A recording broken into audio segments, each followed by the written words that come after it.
एक समय की बात है। एक राजा और रानी थे। उनका एक बालक था। रानी की एक चेरिया थी, उसको भी एक बेटा था। दोनों बच्चे साथ में खेलते थे। एक दिन भादों का कृष्ण पक्ष षष्ठी आया। नौकरानी व्रत करती थी। वह अपने बालक के साथ गंगा स्नान करने के लिए जा रही थी तो रानी का बेटा जिद करने लगा, मैं भी गंगा जी को देखने चलूँगा। दासी मनाने लगी। बहुत मनाने पर भी बालक नहीं माना तो उसे भी ले गई। दोनों बालकों को गंगा के किनारे घाट पर बैठाकर अपने स्नान करने लगी। स्नान करके बाहर निकली तो देखी जल से मगरमच्छ आया और राजा के बेटे को उठा ले गया। दासी चिल्लाने लगी, लेकिन मगरमच्छ बालक को नहीं छोड़ा। दासी किसी तरह से रोती बिलखती दौड़ती हुई रानी के पास आई और सारी बातें बताई। ये बात सुनकर रानी बहुत दुखित हुई। तब राजा रानी कहने लगे, जब दोनों बच्चे साथ में थे तो केवल मेरे बालक को ही क्यों मगर ले गया? जरूर दासी का कोई चाल है। दासी बहुत सफाई दी, लेकिन राजा नहीं माने। राजा ने नगर के भड़भूज को बुलाकर कहा, दासी के इस बालक को जिंदा भाड़ में डाल दो। दासी रोने लगी। राजा एक न माने।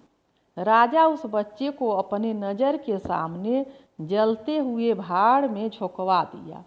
इधर दासी के पीछे सिपाही लगा दिए, इसे पकड़ लाओ। दासी किसी तरह भागते भागते अपनी जान बचाई। वह भागकर राज्य से निकलकर एक घनघोर जंगल में पहुंची। वहाँ कोई नहीं रहता था। दासी ने किसी तरह से जंगल में रहने लगी। उसने सूखे कूस की झोपड़ी बना लिया। जंगल में महुआ का पेड़ था तो महुआ बीन के लाती थी। एक तालाब था, वहाँ से जल पीती थी और जंगली भैंस का दूध दूहने लगी। जंगल पूरा कूस, परास और महुआ के पेड़ से भरा था।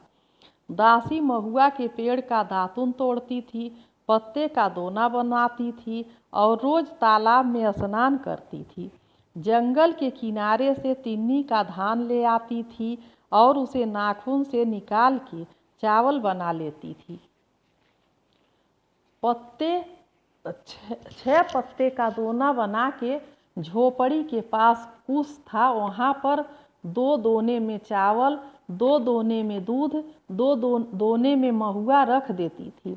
सोचती थी जंगल में कोई नहीं है तो ये वनस्पति माता तो हैं, इसलिए माता को वह भोग लगाती थी, फिर स्वयं खाती थी। इस तरह से रोजाना उसका छठी माई का पूजा हो जाता था। धीरे धीरे समय बीतने लगा। एक दिन रात्रि में अपने कुटिया में दासी सोई थी। उसने सपने में देखा कि उसका बालक राजा के नगर में अकेले घूम रहा है।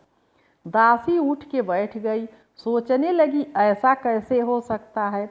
मेरे आँख के सामने मेरे लाल को राजा ने भाड़ में डलवा दिया था, वो जिंदा कैसे होगा? यही सोचकर दासी फिर सो गई। फिर किसी ने आवाज़ दी, नहीं, तुम्हारा बेटा जिंदा है। दासी फिर उठ के बैठ गई।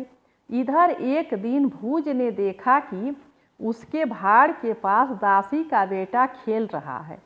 उसे बड़ा आश्चर्य हुआ। फिर वो बालक नगर में घूमने लगा। ये बात राजा के पास पहुंच गई तो राजा ने सिपाहियों से अपने पास बुलवा लिया। राजा ने ज्ञानी पंडित विद्वान बुलवाए और कहे, पता लगाइए बालक जीवित कैसे हो गया। विद्वानों ने पता लगाया तो पाया कि इस बच्चे की माँ जंगल में तप कर रही है और जिंदा है। राजा ने उस बच्चे को साथ लेकर जंगल में चल दिए। चलते चलते एक टूटी फूटी झोपड़ी दिखी। राजा झोपड़ी के पास गए।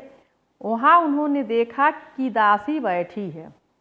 दासी ने देखा राजा रानी और मेरा बालक यहाँ खड़ा है। दासी दौड़कर गई और अपने बेटे को कलेजे से लगा ली। राजा बोले कि तुम कौन सा तप की हो कि तुम्हारा बेटा जिंदा हो गया।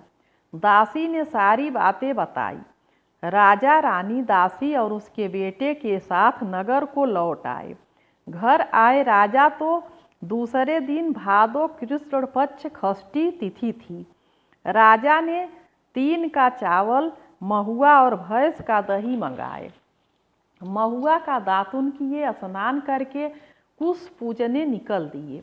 राजा के तालाब के पास कुश था तो राजा रानी महुआ के पत्ते पर कुश के पास 3 का चावल, महुआ और दही चढ़ाए, भोग लगाए और पूजन किए।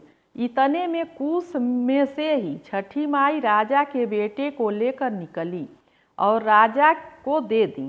राजा रानी बेटे को पाकर बहुत खुश हुए। तभी से पुत्रवती माताएं भादो कृष्ण पक्ष षष्ठी का व्रत पूजन करती हैं। वैसे तो अनंत काल से माँ षष्ठी देवी का पूजा पाठ होता है। बोलो षष्ठी मैया की, बोलो तीन छठी माता की जय। जिस तरह से माँ दासी और राजा के बेटे की रक्षा की, वैसे ही हर माता के पुत्र की रक्षा करें माँ तीन छठी माता। जय हो माँ तीन छठी माता।